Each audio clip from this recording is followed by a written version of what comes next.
movie. But since most films start with a screenplay, Oh, good. we're gonna start with you. Great. Obviously, this movie tackles a lot of thorny issues altogether. And I'm wondering if you can just talk about what the inspiration was for the screenplay and why you wanted to push all these buttons at the same time. Wait, pause, time out. Time out!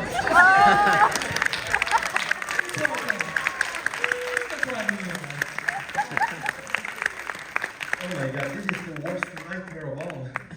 Sorry to be late. Sorry guys. I was checking the print in the Walter Reed Theater. The Aristotle, sorry. Hello. How does it look? It looks good. It sounds great. It's an amazing cinema. I'm so proud to be here. Thank you. Happy to have you. Welcome. So, since you weren't here, the first tough question got lobbed at Nora. Yeah. Hi. I would say that it certainly wasn't my intention in writing it to, my first construction in going into writing was not thinking about how many potential buttons to push simultaneously. The genesis of the screenplay really started with the character of Alma, played by Julia Roberts. And I was really interested in her internal struggle, this idea of becoming a very outwardly successful person, becoming someone who was looking for power, chasing power, but had this sort of internal compartmentalization based on a certain amount of shame from childhood, or from a place when you had a certain amount of plausible deniability about the person you were and the person you would become. So the story kind of grew around that. And then the two of you at some point worked on the screenplay together. Can you talk about what developments you might have added in your work together? One of the great pleasures of my life is to work with writers that are brilliant like Nora. And this was quite a brisk process. I read the script, Julia read the script, we met, we said let's do it. And then the morning after I was already chatting with Nora more and more. I think when you get the script that is so good and so strong, the duty is to make sure that the embodiment is reflected in the script. And because we had the privilege of working with such incredible cast, we wanted to make sure that every character could become the perfect character for each of them to play, and to get their inputs into it as well. So, speaking of the cast, I'm wondering how you tackled your characters in terms of them not being entirely likable, and whether that's each character you take on is just a challenge, or whether there were particular things that you had to think about or do because of the complexity of these particular characters. I think you gotta start, baby. I'm so sorry. So early to talk about a movie like this. I think for me, a lot of conversations with Luca about Alma. It's everything that is natural to Alma is unnatural to me as a human. And so it was interesting trying to find ways into that, and it all really ended up coming together. I was able to internally articulate it for myself in finding the inroads with each of the characters with my castmates, particularly with Michael. I think Michael and his approach to Frederick really helped me figure out how to portray Alma in a lot of ways. I mean, everybody helped. Basically, I was just piggybacking on my guest stories all along the way. But it was complicated. It was tricky material for sure. Next. Yeah, I mean, I think the first conversation I had with Luca is where I think that process started for me, because I also feel like Maggie is somebody who's like completely like me in a lot of ways, in how she carries herself and in her principles. But I was just really fascinated by that, and also I think really interested in me as a person. Like, what was it about her that was like so frustrating to me or so repulsive even at moments? And I was really, I don't know, excited for the challenge to get to tackle that, like with a cast and crew, and that, I don't know, just was so like thoughtful and so interested in making these people as sort of thorny as they can be, like three-dimensional human beings. And I think it was like a fun might not be the right word, but sort of like Rorschach test or something. I feel like the process of finding these characters with each other, of exploring the text, of just like working with Luca, it was all sort of that. And like, what are the implicit biases that we have, and all these, you know, thoughts and conversations, and then the act of being able to then get to work and like let go of those conversations and just kind of be in the moment. Yeah, it was kind of the start of that. Who wants you to go?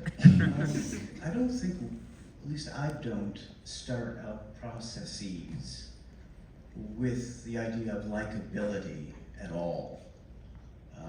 I think it's mostly a collaboration with these wonderful people, with our director, with the text, extraordinary text that we're given, and that's usually the starting point for me in any project. And I think in regards to these characters, they are all so focused and so busy and so preoccupied and so brilliant individually that I don't think they have time for likability, and frankly, I don't think they think about it either. I think their lives are very stimulating, as stimulating as they can make them. That's why they do what they do. And I think how they're judged says as much about the people judging as it does about the individuals that they might be judging. I'll say that about likability, and the process is, it really does start with the extraordinary script we're given, plus the wonderful curveballs that our director throws at us about all the other dimensions of who we are as individuals, what the background is of who this person could be. Luca gave me, and I'm sure all of us, extraordinary treasure troves of who they are, why they're there, why the rooms look like they do. The history of, you know, the first scene that you're privy to in jumping into the film. In the background, there are photographs of the family that used to live there and of the family that does live there. And all of that ties into who these people are.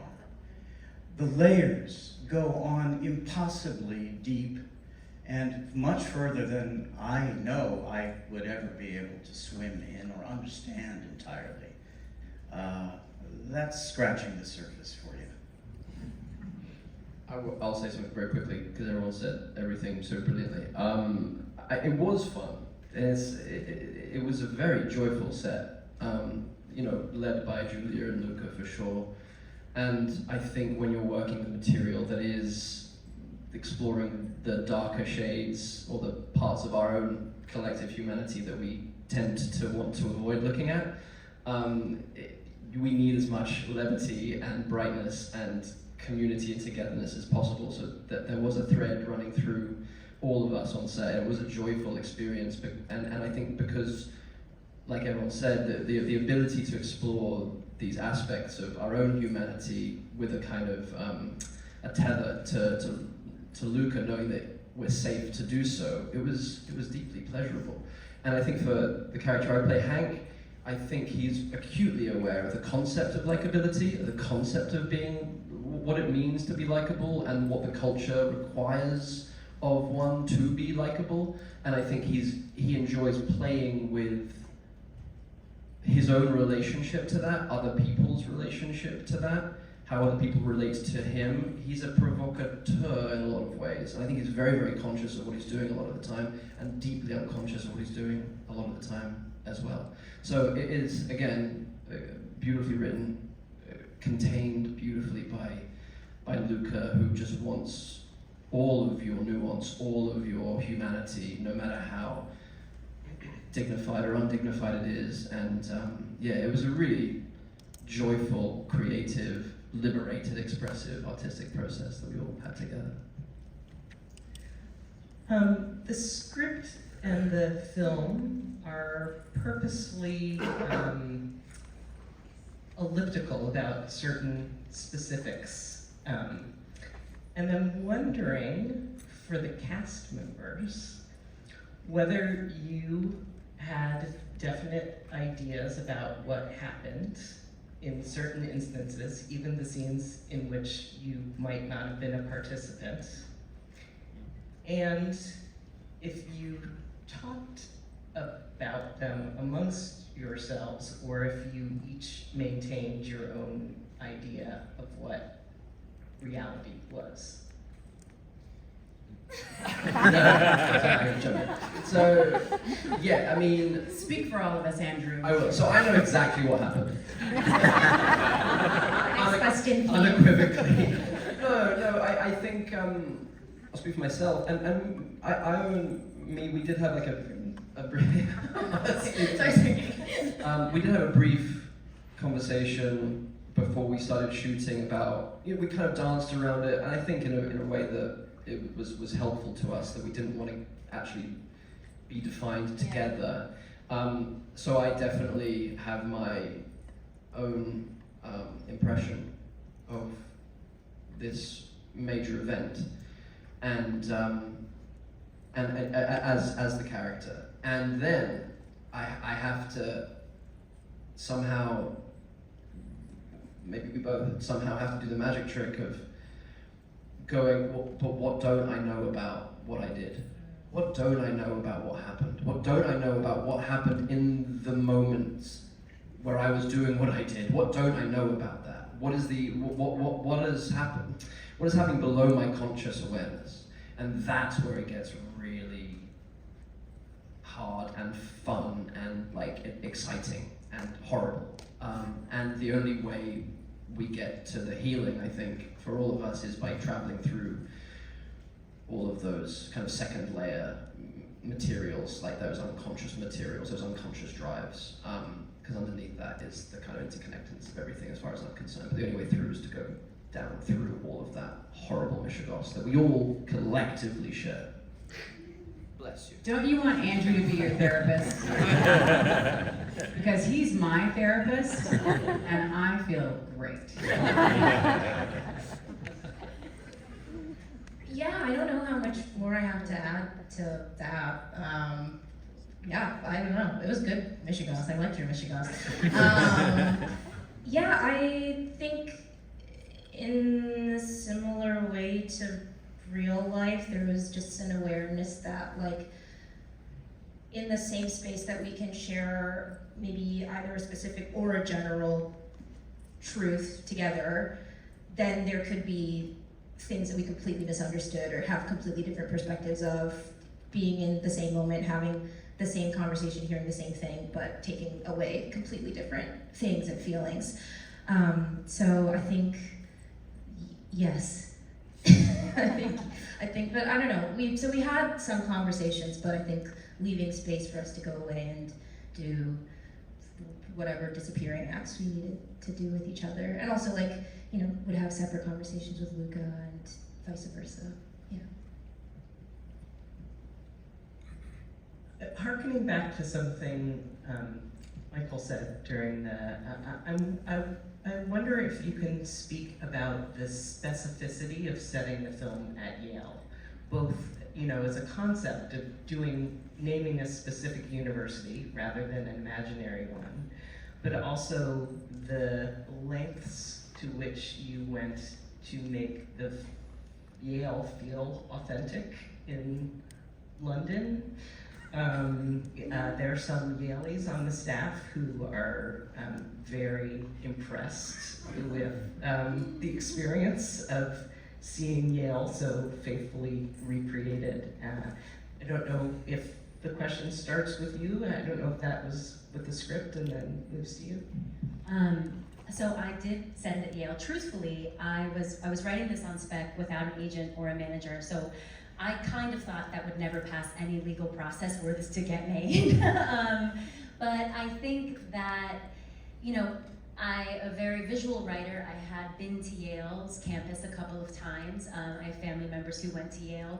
But something that really interested me about Yale as an institution is it's in New Haven. And so it's sort of this like castle on a hill in an area that doesn't have the same access to the affluence and power that Yale holds within its walls. So it's sort of this very clear, stark difference between like a powerful institution that comes from a lot of old money and a city that has a lot of economic turmoil surrounding it. And I thought it was interesting to have people and like the semi-permeable membrane of the institution of Yale and how little the surroundings of the city in which Yale was penetrated that membrane.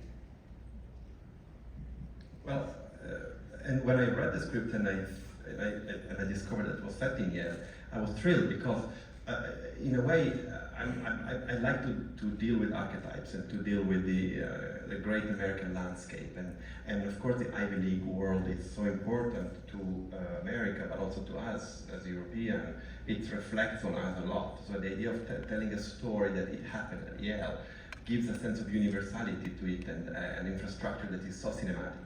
And as you said, the idea that Yale is a world within a world, the world of New Haven. And in fact, you see that. You see the private apartment of Alma being off the campus. So you see the different layers of this society clashing. Was quite strong. We really shot this in London completely. We created with the production designer of this movie, which is here, Stefano Paisi, with whom I collaborated on Queer, the world, but we really wanted to be sure that we were kind of being truthful to it.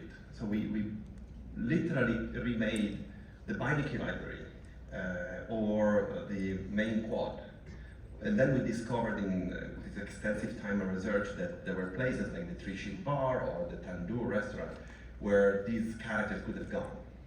So we asked permission to replicate them. So everything you see, it's basically an articulation of what would be in Yale, but we did with the magic of cinema, the magic of production design, build, and set decoration. The place that we kind of invented was the apartment of Frederick and Alma, for which we really thought about this idea of a place to be also a sort of biography for these characters. In that place you can see who they are, where they come from, what their powers stand and what their secret stands. Every room has secrets and fleshing out of power and history.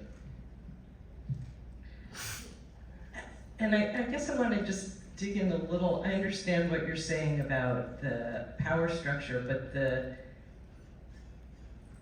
just extraordinary lengths of recreating like an entire tandoori restaurant or a library. Is that for the cast? Is it for some feeling of fidelity that you have to the institution?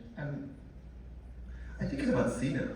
You know, like I dreamt of making film when I was a kid, and to play with movie making, it's what I really asked my life to be, and I'm very lucky and proud.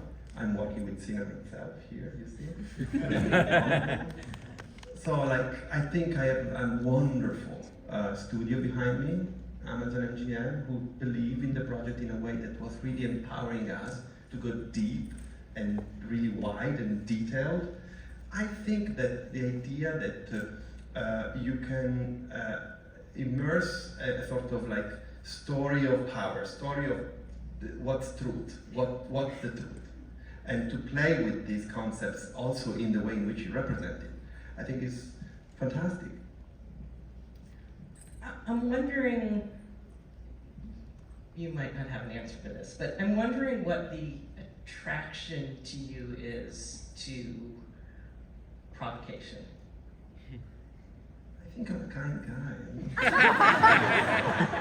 But see, you're assuming that I'm saying that provocation is necessarily negative, and Well, I don't like what they say. I don't like to scandalize for the sake of it. I think that's a little bit childish, and I hope I'm not.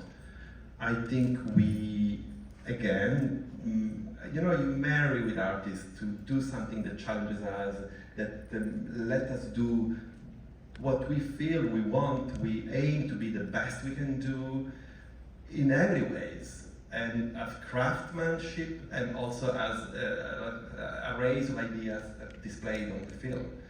Then the movie becomes alive in the eyes of the beholder, of the audience, which is the final cut is in the audience, I would say. Because if you are watching a movie and then you fall asleep for 10 minutes and then you wake up, that movie you've seen is another movie. Every one of you guys and us as an audience member, we have the power of understanding the movie from our perspective, and I respect that so much. And I'm before everything else, I am a spectator. I am an audience member because I grew up being a film lover, and film for me has always been an experience that transformed me, that changed me, that made me want to become something else, that made me change my mind on things, that could have also provoked me in a way that made me uncomfortable, and then I had asked myself, why was I uncomfortable? And that was the power of art, dealing with that. So, am I a provocateur? No, I don't think so. Do I like to make movies that makes the audience feel for what they are seeing? I do, very, very much. I think we're gonna open it up to the audience question briefly. Now, just before we start, there are people in the spillover room, so raise your hand, someone will come to you with a microphone, but please wait until a microphone gets to you before you speak.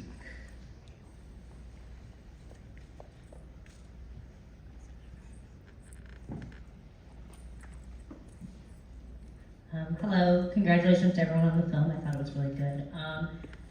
This is a question for Eyo. There is a clip of you that went viral where you had to explain to a reporter that the Me Too and Black Lives Matter movements are not over. I wonder if you saw the online response to that exchange, how you feel about it, and if there was anything else you wanted to add. I think I'm like less online than I used to be, so clap for peace of mind. So I didn't really, to be completely honest, and I love to lie. I make money lying. But yeah, I didn't really pay too much attention. But I mean, I think it's just like a very human moment, and I think in a strange way, like uncomfortable conversation. It's kind of one of the many things our film is about. So shout out to tie-ins. I don't know. That's what I got.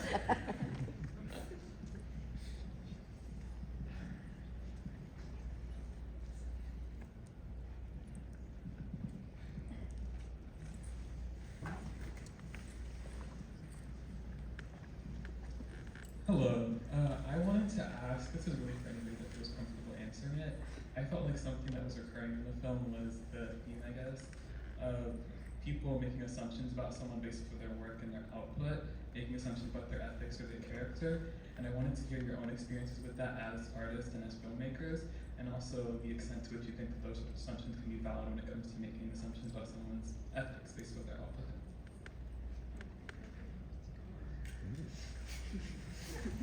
You are not going to get a hand raised up here. You got to pick a person. You got to put a person on the spot. Look at you answering. You're the smartest. I think that every movie there is a sort of like exciting thing to tackle, you know, right? Like when you do a romance, it's about how you film the love scenes or the falling in love moments, and that's my special effect for that movie. Or if you do a movie like Suspiria, whether it's witchcraft or dance, that's the special effect of it. In this case, philosophy was the special effect of the movie, and that was like fun to play with it. To be accurate in the way in which they were talking and they were responding to each other about those topics. But that's, for me, it's the fun of seeing them playing these characters that are so thoughtful, so full of truths that they think they own, and yet they are kind of completely in contradictions with their own truths in the way they behave. So for me, it's that is the most interesting thing. And you know, like in the scene where Alma like scolds her 4 students, I think that's an incredible moment of performance. I mean, I love to see you there so much. It's one of my favorite scenes, to see how you play, and also how Tadia and Will react to the scene, great actors in the scene. But what is important in that moment is more about the dynamic of power between them, and how, you know, like these characters can be blinded by their ideas of truth. And the philosophy, it's what will be maybe one day, what is the food in I Am Love?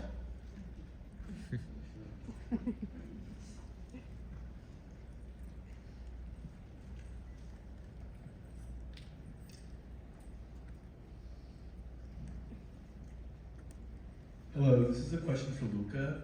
What went behind your thought process to end the film on the 20 and then you yell cut?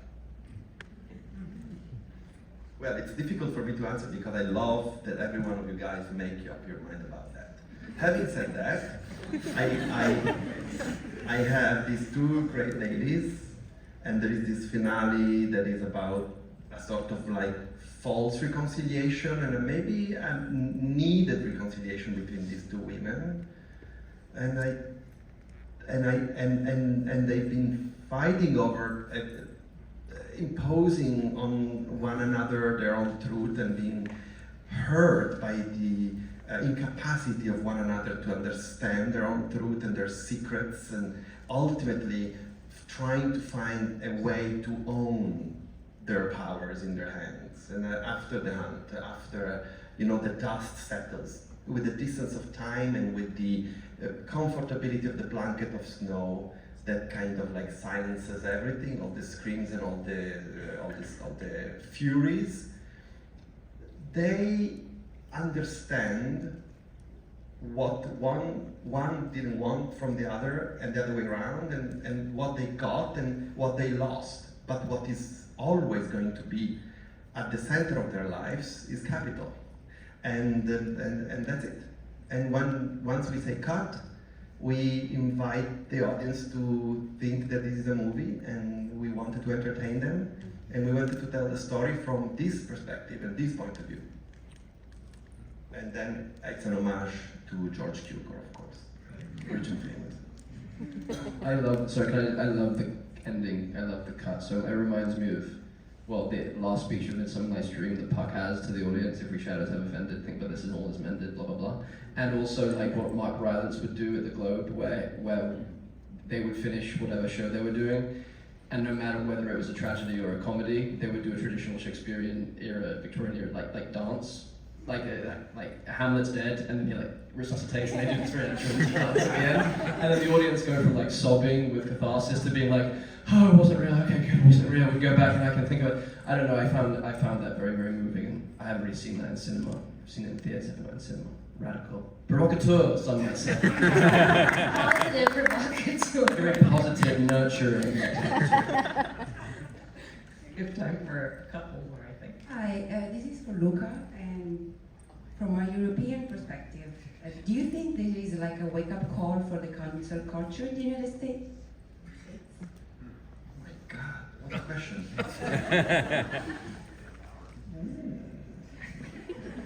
I really don't know how to answer this question. It's fascinating.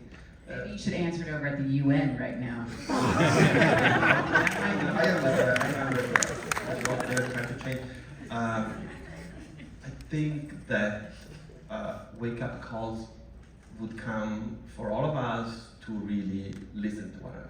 That's the only thing that I really fondly care for.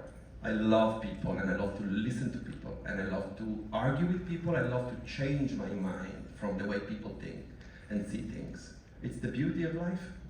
I'm sorry. Can I add something? I was very privileged to be on the jury of the Morocco Film Festival this year with Luca as the jury president. And we were about 2.5 hours into deliberations, and a couple of people were like, "Oh, can we just go to the fucking bar already? Like, we decided, right?" And Luca was like, "Guys, we are not going to be in the same room together ever again. This group of people is never going to be in the same room together again, and we're not going to be able to argue lovingly, shout at each other lovingly, agree lovingly.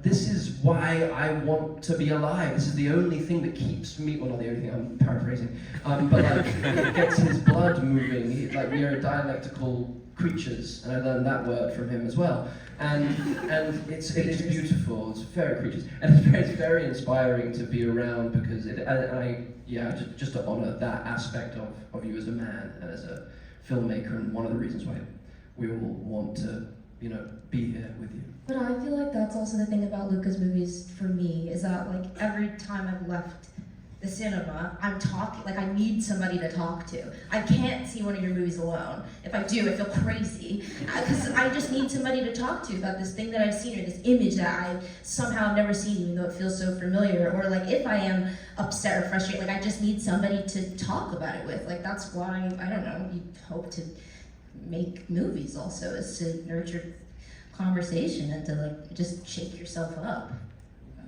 But yeah, it's making me think of your question earlier too about like our preconceived notions. Which I don't know. I was like, it's such a good question. But I just want to like talk about it. It was a good question. I'm sorry, none of us could answer. Well, in that spirit, I appreciate all of you coming to talk about the movie with us, because obviously it is a film that people really want to hear from the film crew about. So thank you so Can I much. say one last thing? Yeah.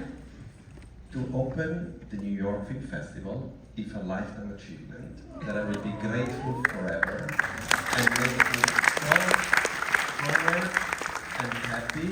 And we showed here a few of my movies at the festival, and I carry with myself the fond memories of the beauty of those screenings.